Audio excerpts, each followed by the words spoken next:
up, everybody? How's everybody doing? Also, Austin Vibe here. Sorry we're a little bit late. A Kind of late. little? A little bit late. Not only are we a little bit late, but we are like an hour and a half past the time we're supposed to come on. And now again, 10 minutes late. But we're here in the middle of this Pacers game. And unfortunately, before we get to anything, so I think Dame could be hurt. He's grabbing his knee pretty badly from what I was watching. Hopefully he's okay. Prayers up to Dame. But No.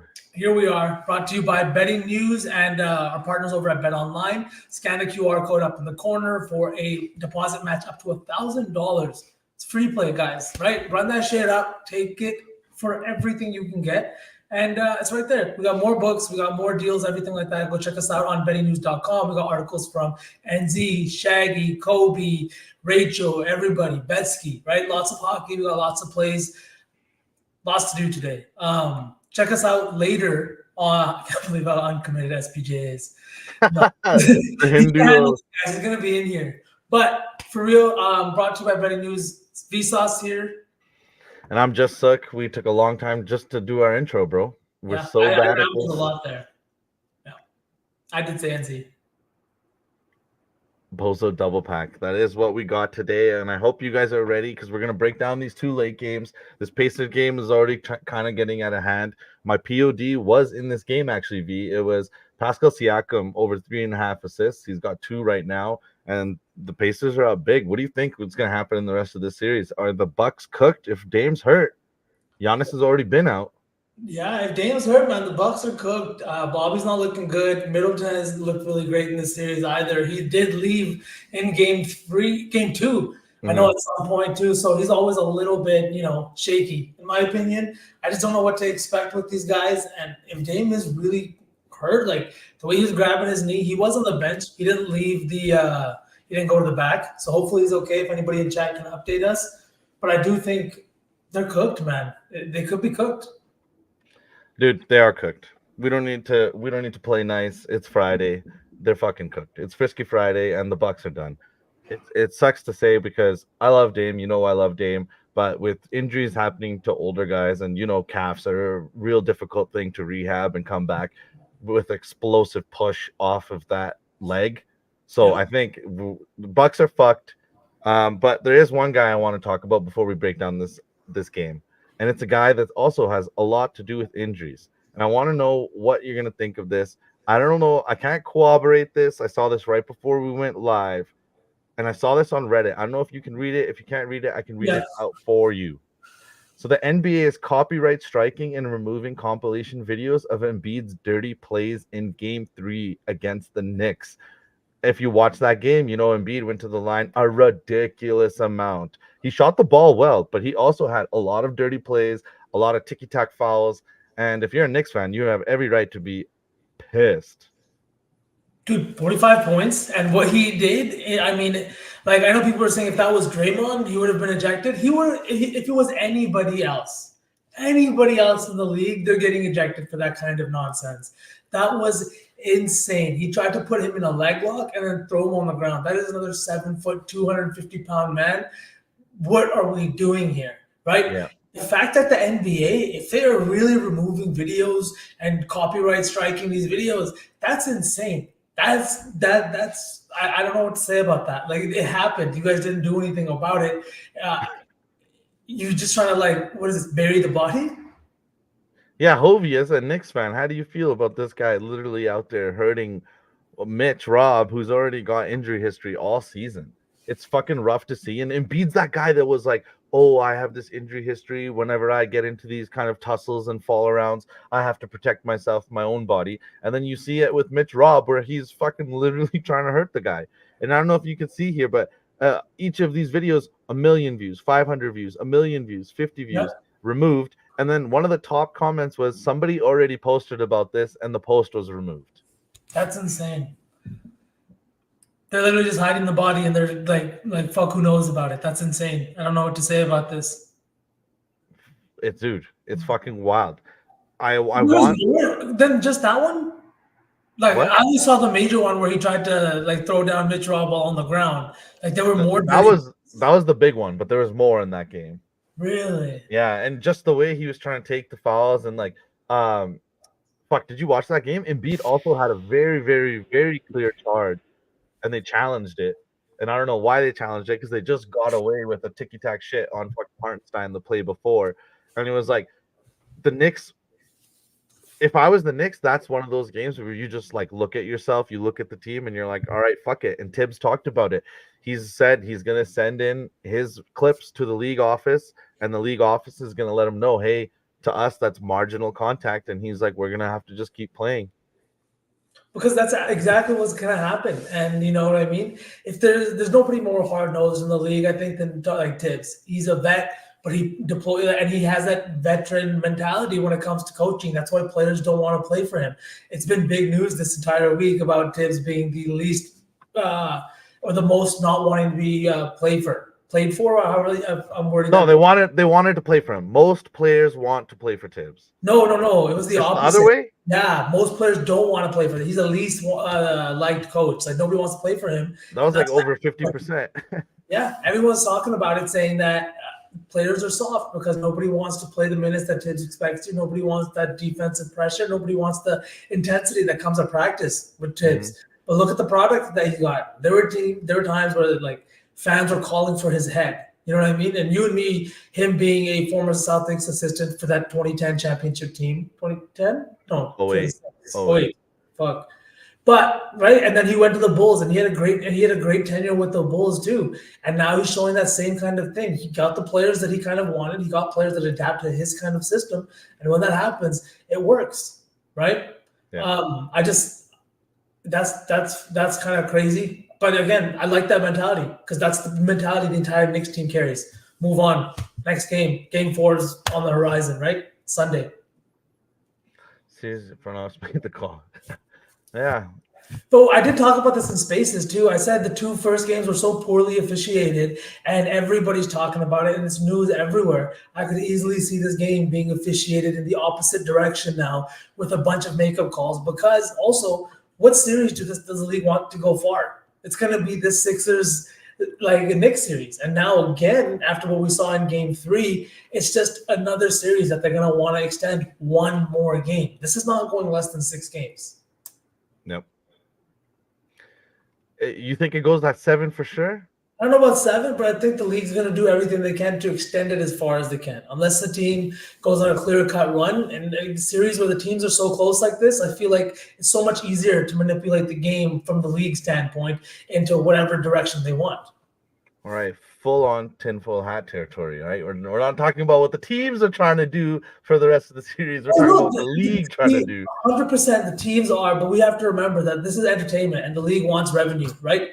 The league wants revenue, and more games means more revenue, and that means more revenue for the teams too, right? I know the players don't want an extra game, but like you don't think teams want an extra home game? Like that game 7 revenue hits different. I guess, yeah. But yeah. I don't think players are worried about shit like that, but yeah, maybe if you got your tinfoil hat on. I fully agree. They don't, but I think the referees are the ones that manipulate that shit. All right, let's dive into this fucking Clippers game. What do you think? Let's do it. I'll let it pulled up. All right, I think this is going to be a fun one, man. I'm so glad this series is coming back to Dallas 1-1. Right? Yeah. What do you say? You don't win a playoff series until you win one on the road? Multiple. All right, here we go. The Clippers are coming into this game as a 4.5-point dog. The over-under set at 212 points in this game. We saw what happened last game. The Clippers really kind of sputtered the same way that the Mavericks sputtered in that first game. What do we see in here? Luka looked a lot better. Kyrie looked a lot better in that second game. Do we think that kind of maintains? What do you see in Sook? I like the Mavs in this one. Returning home after stealing that tough game. I think it's a narrative play once again. This Clippers team we saw in the bubble, they what's his name? Lou Will talked about this. These guys were ready to pack it up after a few L's in the bubble. So I think in this situation, they're not ready to come out and play again. They lost that tough game, even with Kawhi back. Even if Kawhi is back again for this game, I'm sure he is, right? He's still in? Yeah, he's still in. This guy is nowhere near 100%. as we saw last game, Luka Doncic is the guy that makes shots in this series. He's the best player in this series. And I fully expect this series is going to shake out to who has the best player. And like I just said, that's Luka Magic. So I think the series is going to end up going maybe 5 or 6 games. And I like the Dallas Mavericks today. I would take that spread at -4.5. I kind of agree with you. So I think that this is one of those games where the Clippers are. I don't think they're ready to pack it up and go home, but I think they need a little bit more to get that same fire you know what I mean, underneath them. I think a 2-1, potentially going down 3-1 in game 4 is one of those games where maybe the Clippers are a little bit more fired up. But coming off that loss, the way they played, and this is what happens with Harden. We saw this last year against the Celtics. Harden stole 2 games for the Sixers against the Celtics last year when Embiid got hurt, and that series got pushed to 7, right? But the thing is what happens in the next game, or the next 2 games after he has those games, is he comes out flat. And that's what we saw last game, if I'm correct, right? Harden did not play well in the last one, Seth? No.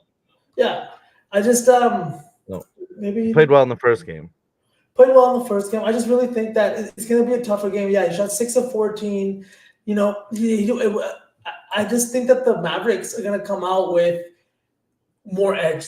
Luka's been in this spot before. I think he kind of knows what it takes to beat this Clippers team, and I think it's like the same thing with the Suns, right? He was in their head in that series when he beat them. What was it? Last 2 seasons ago when he faced off with the Warriors in the conference finals, right? Yeah. He beat the Suns team. It's that same thing. He's a little bit of a different breed, I think, like Jokic. And I think that tonight, with the chance to go up 2-1, I really like his points tonight. I think that they don't really have an answer for him. And Harden's points? No, not Harden. Luka.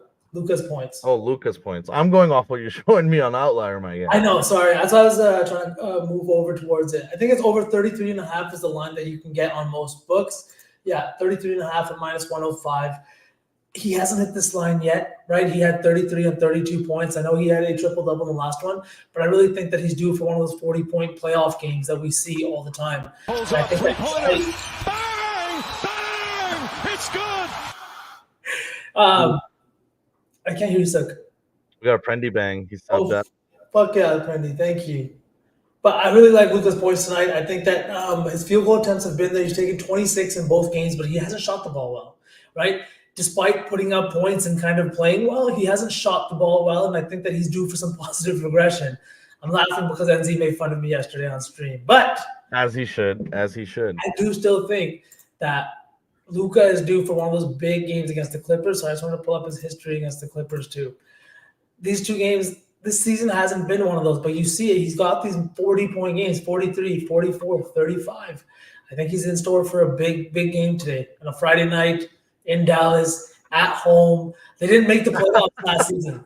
Come on. Not rare. No, they're enemies right now. They're enemies right now. Why? What's going on? Oh, they're on the opposite right? sides. I see. Get the inflatables. At the inflatables. But I just think that they didn't make the playoffs last season, so and you know better than I that Dallas as a team and as a franchise is used to making the playoffs. They're used to being, good. They're used to guys like Dirk Nowitzki taking them deep in the playoffs. And now I think that Luka has already done that with them. He's taken to the Western Conference Finals twice, I believe. I think the building is going to be rocking Friday night, Dallas. It's like almost May. The weather's good. I just think it's going to be good vibes in Dallas, and people are going to go nuts. And Luka has a 40-point. Okay, let's build 3 legs for both games, 6 legs total.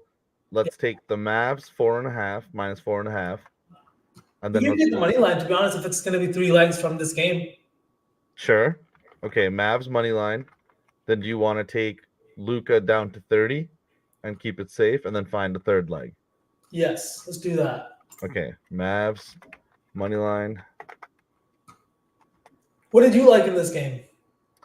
I think Kyrie could have a good game in this spot.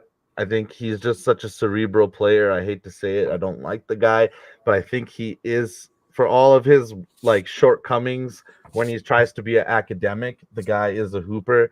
I don't know about his points, maybe his threes. I just think after playing 2 games against this Clippers team on the road, they say familiarity breeds contempt, and I think for a guy like Kyrie Irving, it's not contempt. Familiarity breeds more opportunities for him. So I think he's going to have another opportunity to pick apart this Clippers defense. I agree. These guys are distracting me right here, waging a little war. That's why there has to be three of us. One guy doing the housekeeping, one guy with the dick jokes, and one guy looking at the chat. One guy looking at the chat. But wait, the guy who makes the dick jokes and the guy who looks at chat is the same person. Oh, fuck. I agree, sir. I think that Kyrie's and he just missed the playoffs. He's been dealing with injuries. We saw his whole tenure in Brooklyn not end super well. I think he's super happy to be back in the postseason. I think that he's super fucking in tune with the team and what's going on. And I think that it's the same thing we've always talked about. Like you said, all the academic stuff, but he's also a great teammate. His teammates fucking love him and adore him and show him love every time he goes back to face off against his former teammates, despite how we all view him leaving every team that he's left, right? It may not always be under the best circumstances, but the thing is his teammates still love him. Even LeBron wanted him in LA at points this season or last season, right? So let's not forget about this guy. I know that. Sorry, before I forget, SPJ is on his over 4.5 rebounds today. Let's put that in. Let's do that. I just remembered that. I almost forgot to pitch it. But all right, let's take a look. Let's pull it up. Pitch it for our Lord and Savior. Bro, it's pretty. I like the way this looks. If we got Luka for 30, Kyrie for 5, and Mavericks money line plus 220. I mean, that's like that plus 220, and then you add that into whatever we're going to play in the other one. This is getting kind of horny vibes. And look at this. Kyrie's hit this line in 6 of his last 7 games. Well over the line most of the time, creeping up just once. Now, if you look at the head-to-head matchups, I mean, look at that. 6-6, 7-6. He's on the floor constantly. I like Kyrie more than Blue. Scoring, I think, Blue conditions. Interesting. Honestly, dude, this is a tandem that I've liked since last season. I know it didn't work last season, but now that they're finally kind of figuring it out, they're a lot of fun to watch. And Luka shot 11 for 26 in back-to-back games, but had 32 plus in both games. I think Kyrie also shot not so well from the field in his first 2 games in the playoffs here, but also still finishing with great stat lines. They figure it out, and eventually the ball starts going in the loop. I really like Kyrie today. I think we're going to put the rebounds in here right now, but I think there's a lot of Kyrie love that could be had today. Like even the PRA, so I know you're a big combo guy. PRA could also be a great vibe if you're looking at other props. What is his PRA right now? 34.5. Tough. I do like that last rebounds. I think the rebounds are where we should target it because I think that's the best play. So I don't think we build the huge guy today, bro. I think we just do 2 3-leggers plus 200 on each. And then we can tell SPJ that we're great gamblers when he's not around. And then 1 3-legger, the saucy 3. Yeah, the saucy PODs. 3. Okay. The So then the POD problem becomes mine is already playing, so I'd have to find one. And then SPJs we're putting in here. Well, no, SPJ POD, wasn't it Russ? He had both. He likes both Russ and Kyrie. He gave us one for the... Yeah, so he said put Russ in the saucy 4. We'll put Kyrie in this one, and then you and me will find a combined POD as we talk through this next game. Okay. So do you want to lock this one in as is then? Oh, are we not doing this combined with the other game you said? No. Okay, let's hit 2 hittable shit. All right, lock this in. Plus 220? 220. Did you get Kyrie rebounds at 5 or 3? 5. Yeah. Okay. All right, chat. FanDuel boost for Luka and Kyrie to both score within the first 3 minutes of the game. So one of them is starting off. So what's the max on the boost though, Hobie? If it's a $10 boost, then I don't really put no stake in that. But if it's like, Like, sometimes they're just trying to give you $10 in bonus bets, but like give themselves the chance to not give them to you, right? But some of the boosts are definitely sus. All right, let's move on. Ba-ba-da. Minnesota Timberwolves at the Phoenix Suns. I've gotten a couple messages about this game so far and this line. The Minnesota Timberwolves are entering this game up 2-0 in the series. Both wins by double digits. And now they're a 5.5-point dog on the road in Phoenix. What are we thinking? I don't know why they're a dog. Like, yeah, they struggled. Yes, Ant was not as assertive in the last game as he needed to be. The broadcast kind of spoke on that it's sometimes as a superstar, you want the game to come to you. And sometimes as a superstar, you want to dictate what the game is. And I think Ant has approached that level where he's been very good all season, picking his spots, getting what the defense gives him. But now it's the playoffs, my guy. You got to take the soul out of the Suns. You gotta be the same demeanor that you had in that game one where we posted that Ant-Man cometh. He's pounding his chest, talking shit to his favorite player of all time, Kevin Durant. So I think in this game, from the Plums, I like Mini tonight. Steal one on the road, and I think it's the same thing. I like Chris Finch as a coach. I think he brings offensive schemes that kind of answer to the last game. So I think he'll bring a new dynamic today. Grayson Allen is definitely hobbled. He's repeatedly tweaked that ankle. So I think the Suns are going to struggle from a scoring perspective because if they don't have that guy who led the league this year in 3-point percentage and was so much a crutch for them on the offensive end, if he's hobbled at all, I don't like their chances because he's one of those role players that has a much bigger importance on his team than casual fans would realize. I couldn't agree more. And it's so funny to me that we're sitting here in April during the NBA playoffs, and we're talking about the importance of Grayson Allen to the Phoenix Suns, right? Mm-hmm.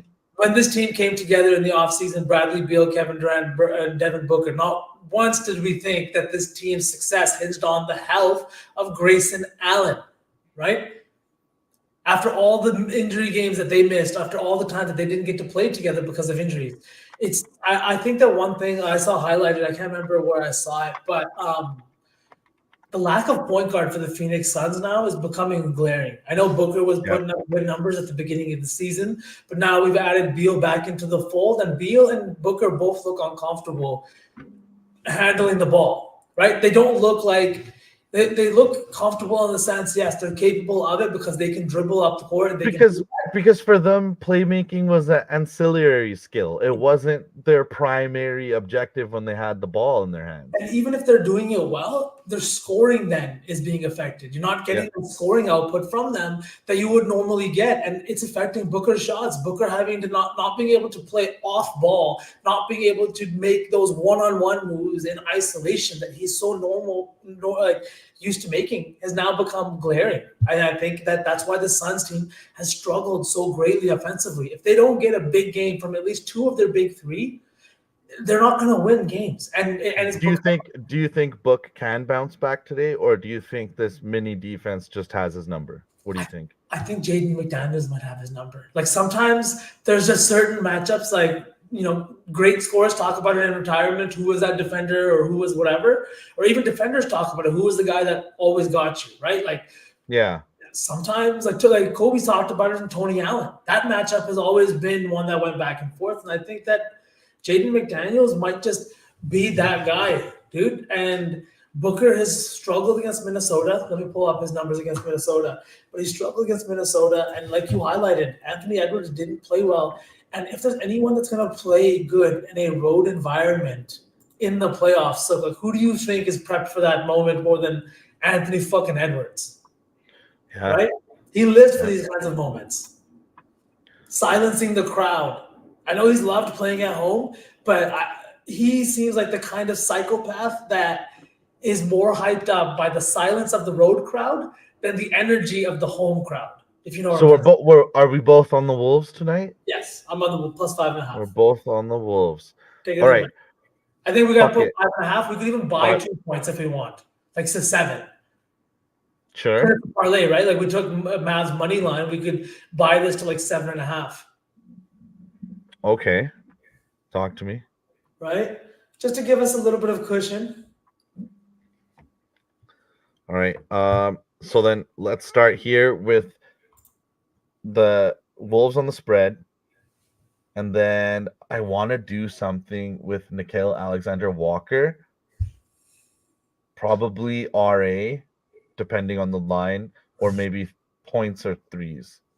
He's been great. If you're a fan of the Minnesota Timberwolves and you've been tuning in, when this starting lineup kind of falters in games, you're salivating as a Wolves fan. You want and Naz Reid to come off that bench and provide that excellent defense, that amazing shooting by Naz Reid, that very underrated ball handling capability he has at that 5 spot, and Nas' ability to be a lengthy defender and switch multiple positions. I love Nas Reid. I think if we're both on the Wolves and we're talking about how Ant is him, but he kind of shied away last game, I think and a look in a few different categories. Anything that jumps out for you? Yeah, everything. Everything Na? Everything now. The points and assists, the points and maybe not the points and rebounds, 'cause I guess he's not rebounding as hard. But honestly, the points and assists is looking mighty fine to me. Even just his assist line alone is at 1.5. It's juiced, yes, but parlay 1 and 2. And like this is a case of they don't even have his potential assists for the last game, but he had 5 assists. So like they weren't. With role players like this, you're not always going to get the most accurate data because you have to realize that they're not going to track it as accurately. They're not going back over the game tape to check how many potential assists did Nickeil Alexander-Walker have, right? It's just there's just too much to do for NBA stat keepers to be doing that kind of stuff. So this is the kind of stuff that gets lost: rebound chances, potential assists, and shit like that. I really think that this is. I don't know. He had 5 assists last game. Obviously, Coach Finch likes him in the lineup. He's comfortable with him in there through 2 playoff games. He's seen 27 minutes, and then in game 2, 31 minutes. They gave him even more minutes in game 2 because of what you said. So he's bringing it defensively, he's bringing energy, and he's giving you huge minutes off the bench when your starting lineup, aka last game, is struggling. Anthony Edwards was struggling. Karl Anthony Towns was struggling. But what happened? Guys like Knock came in, dished out 5 assists, put up 10 points. And those points and those assists are sometimes the ones that are back-breaking for teams. Anthony Edwards scoring 25 might not mean as much as the role players coming, shooting 80% and scoring 10 points, right? The Celtics were victims of it yesterday. 2 days ago. Yesterday. No, 2 days ago. Keep trying. Anyways, moving on. All right. So we got Timberwolves minus 7.5, 1.5 assists. Oh, plus 7.5, my bad. And then where do we want to go? Last piece. We had 3 Dallas props in the other one because we lean with Dallas, right? Do we just go 3 fucking Wolves? Fuck yes. Hold on. I gotta do a little deposit into the app. Depot gang. Yeah. Gang. But if we're gonna take a Minnesota player because we lean Minnesota. Do you quickly want to talk about anything that you'd be slightly interested by on the other side with the Suns? Like, do you think KD could have a big game? The Booker bounce back? Maybe Bradley Beal shows us why he's making $45 million a year. That ship is sailed. Okay. But I will also say that I don't I'm a big Beal fan. When he got signed, and I still say that he's a max contract type of player. Yes, he hasn't played like it this season, but that happens, right? Like sometimes when max contract is given out 5 years, doesn't mean all 5 years are going to be career year after career year, right? But my point is that these guys don't have a point guard. All of their best years have been with a point guard. So now you're taking 3 guys and looking at their stats and probably their worst years playing with guys that they've never played with before. And it makes me sus on taking either Booker or Beal. I think if there was going to be anybody, I would feel comfortable with KD. We've seen his home numbers this year at home, and he's just been an absolute fucking wagon. He shoots significantly better at home. Where is points? There it is. I think that's another good look. I think if there's anybody that's like the most playoff experience and success, it's definitely been this guy, right? He took 15 shots last game, shot 6 of 15, so that's really bad. 18 points. His points line today is 25.5, which is, in my opinion, a big jump from what it was last game. I think it was 24.5, 23.5. That's game one, then 24.5. And now books are telling us 25.5 in this one. I could see him, but again, like I'm not in love with this. More than this, it's this guy I want to talk about. So look, this is gonna sound so funny, but I took him last game, came through. Honestly, it was one of the freest bets I've made this season. Not to say it's gonna happen again, but it's Mike Conley. His points line, 7.5. Yeah. And reason being is because it was something that you said to me that sparked this. I took him in game one as well. He had 4 points. 4 points. And that was fucking depressing. But the thing is he played 27 minutes and he played 32 minutes in that last game against the Suns. This is a guy that's been in the playoffs year in and year out. Even when he was with the Jazz, they were playoff contenders with fucking Rudy Gobert and Donovan Mitchell. Then all of a sudden he wasn't in that year that he played with the Jazz, and then now he's back in the playoffs, back-to-back years with this Wolves team, and he's happy to be here. He got an extension because of how well they were playing last season. Pat Bev's talked about it on his podcast. When he got to the Timberwolves, right, and he was like talking about like, oh, like we got something here, this and that. People were like, Pat, what the fuck are you saying? We haven't been to the playoffs in X amount of years, right?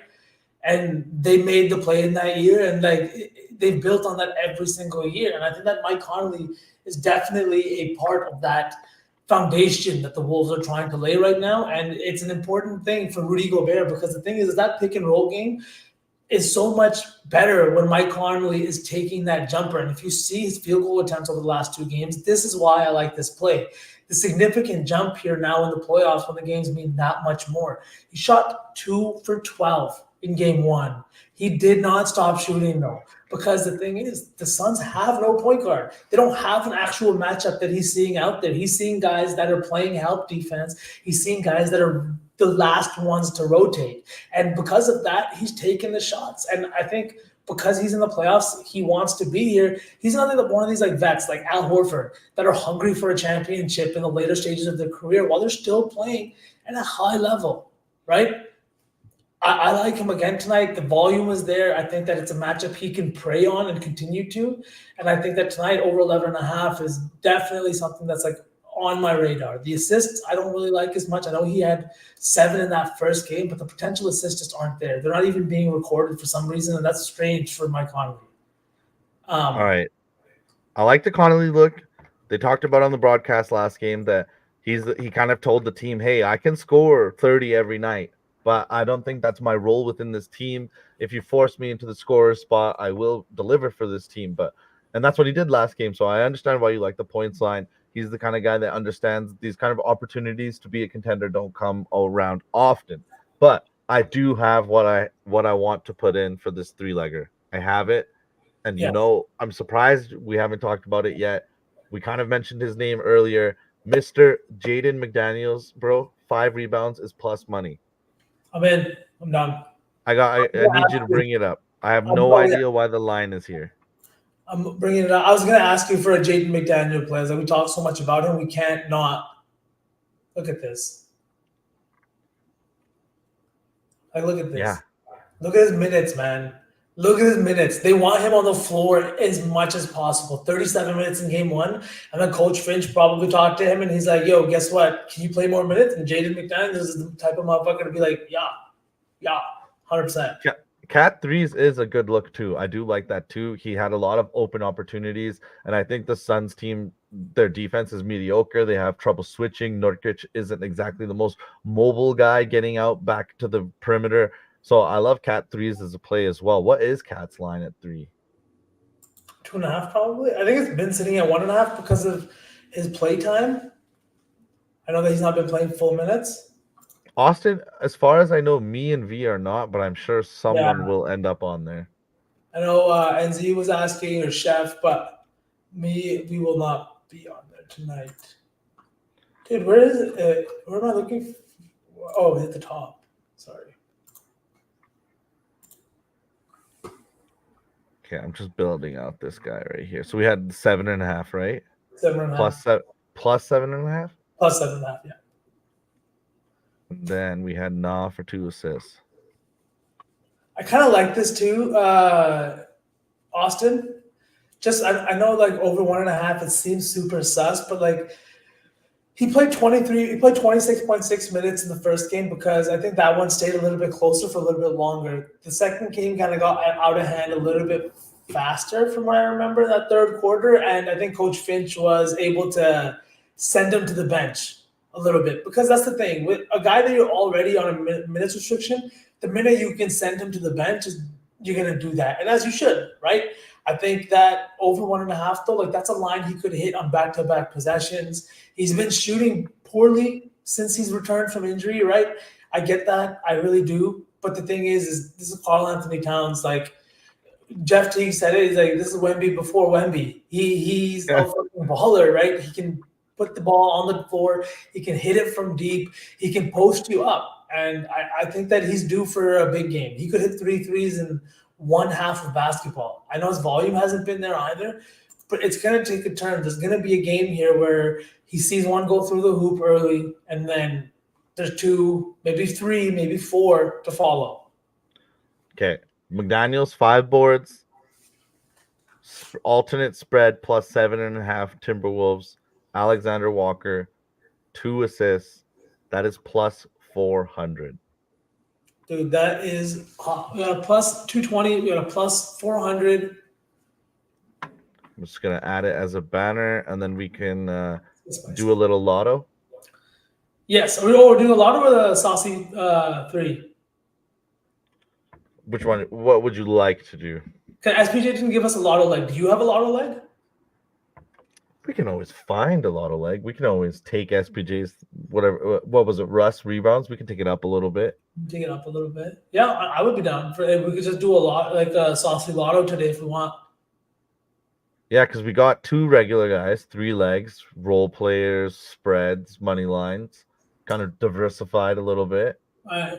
Honestly, then I want to take, I think for my leg, Mike Conley 15 points. Mike Conley 15 points. All right. What do you think we should take Russ rebounds to now? Because 5 probably might not be that much value, but you can't take 6. We can take 7. I get actually. Let me. Look at it first though before I start pressing buttons. Yeah.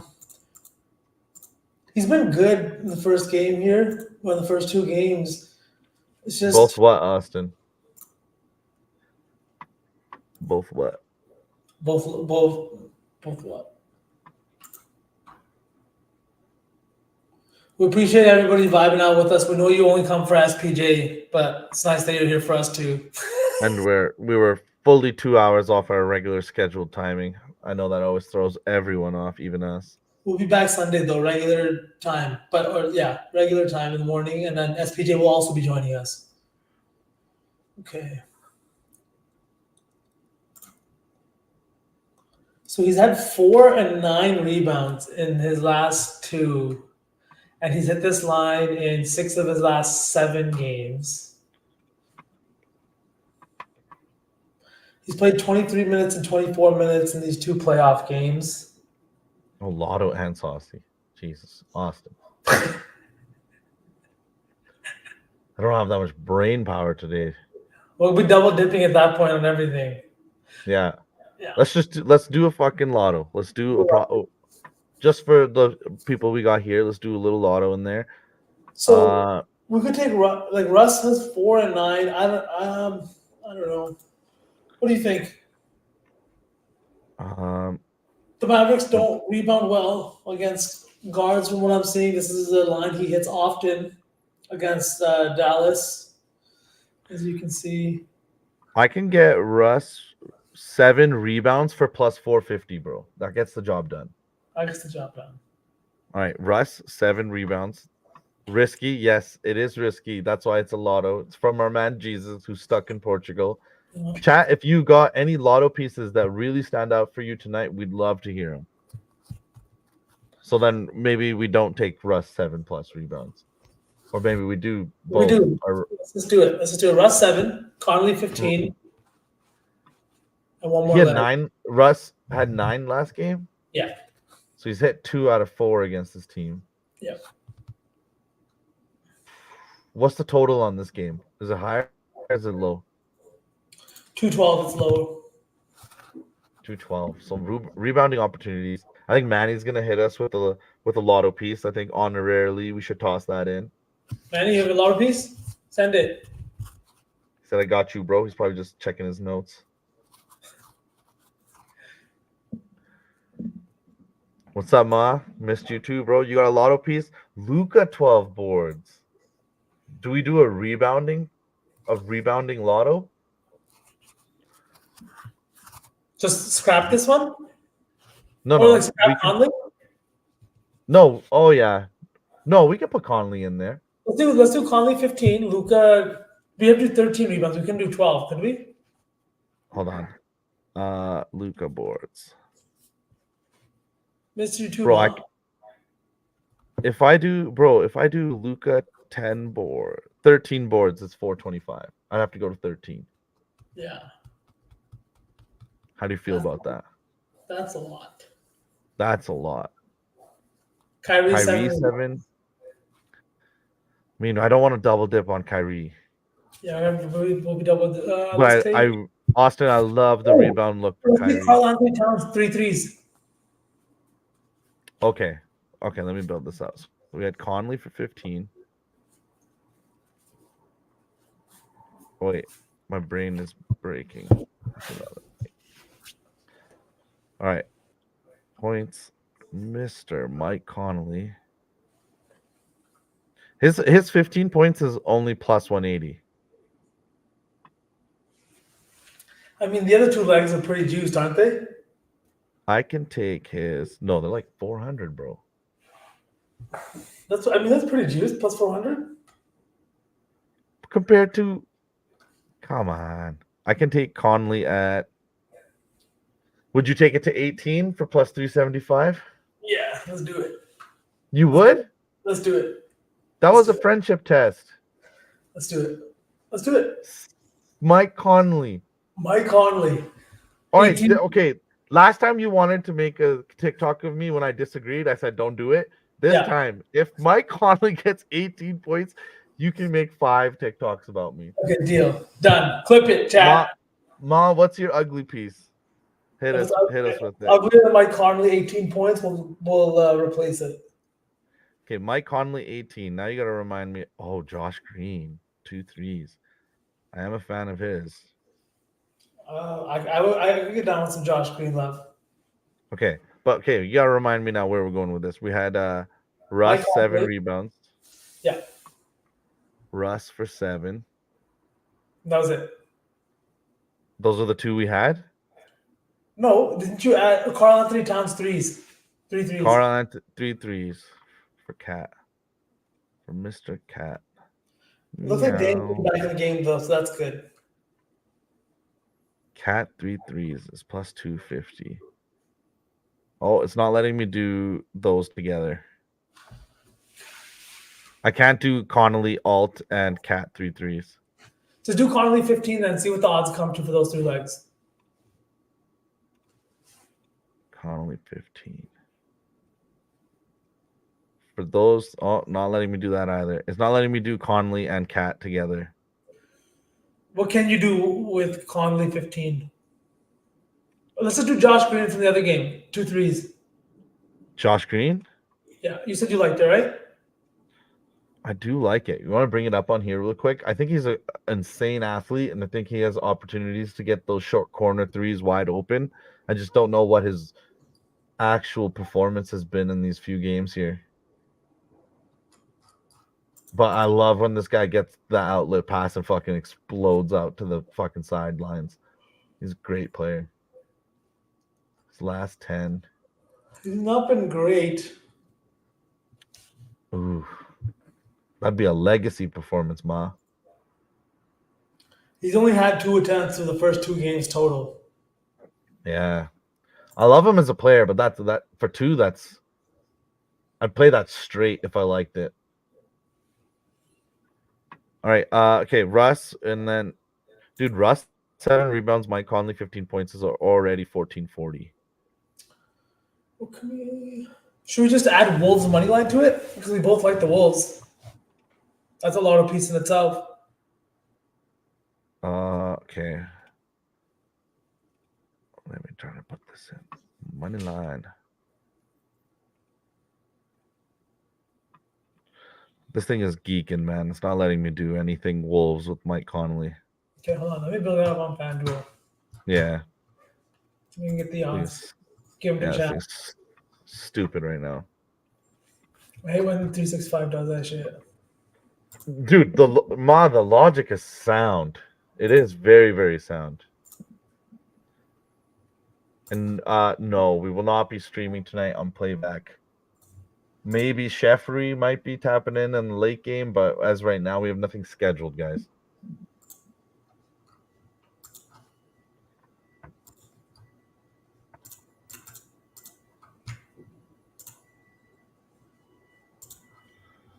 All right. You got that built out? All right, here we go.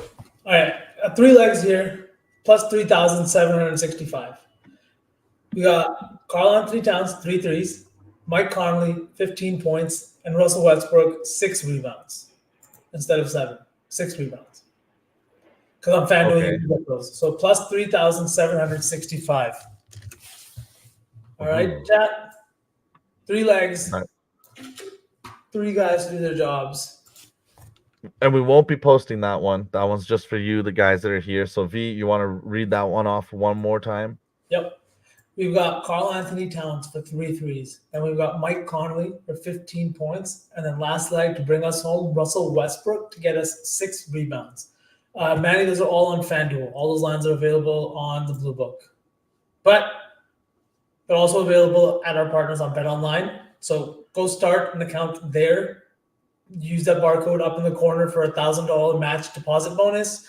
And they've got every single line you want, prop builders, sides, live bets, everything you need.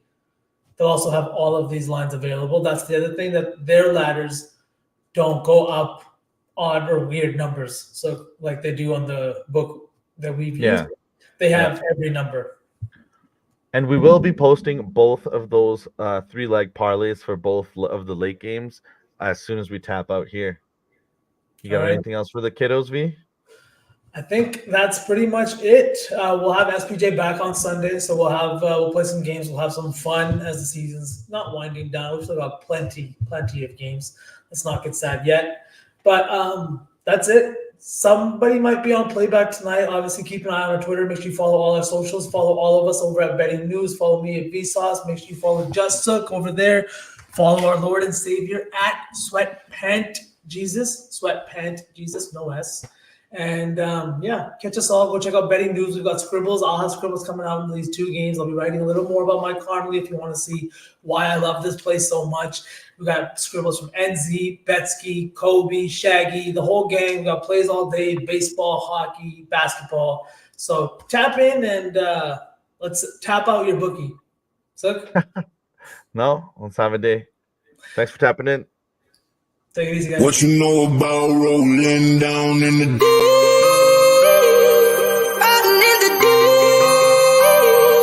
down in the Now I know y'all be loving this shit what right you know here. about rolling. What you gonna do? Rolling. What you gonna do? Down in the rolling. What you gonna do? Right, y'all be loving this shit. What you know about